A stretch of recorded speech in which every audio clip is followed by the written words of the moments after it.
Hi hello, ನನ್ನ YouTube ಚಾನಲ್ಗೆ ಸ್ವಾಗತ. ಸ್ನೇಹಿತರೆ, ಈ ಒಂದು ವಿಡಿಯೋದಲ್ಲಿ ಗಾಂಧಿ ಜಯಂತಿಯ ಭಾಷಣವನ್ನು ತಿಳಿದುಕೊಳ್ಳೋಣ. ಎಲ್ಲರಿಗೂ ನಮಸ್ಕಾರ. ಇಂದು ಅಕ್ಟೋಬರ್ 2 ಗಾಂಧಿ ಜಯಂತಿ. ಮೊದಲಿಗೆ ಗಾಂಧಿ ಜಯಂತಿಯ ಶುಭಾಶಯಗಳು.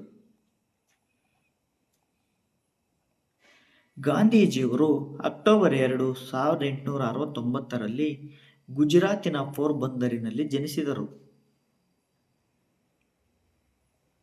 ಗಾಂಧೀಜಿಯವರ ತಂದೆಯ ಹೆಸರು ಕರಮಚಂದ ಗಾಂಧಿ, ತಾಯಿಯ ಹೆಸರು ಪುತಲಿಬಾಯಿ, ಹೆಂಡತಿಯ ಹೆಸರು ಕಸ್ತೂರಬಾ ಗಾಂಧಿ.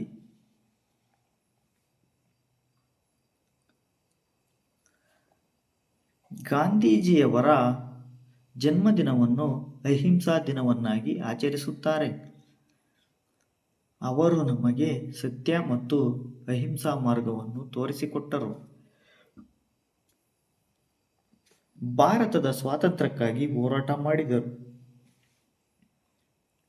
ಜನರು ಅವರನ್ನು ಪ್ರೀತಿಯಿಂದ ಬಾಪೂಜಿ ಎಂದು ಕರೆಯುತ್ತಿದ್ದರು.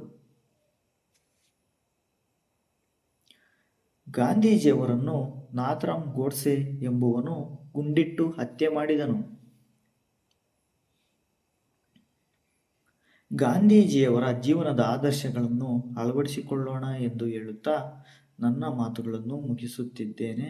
ಧನ್ಯವಾದಗಳು.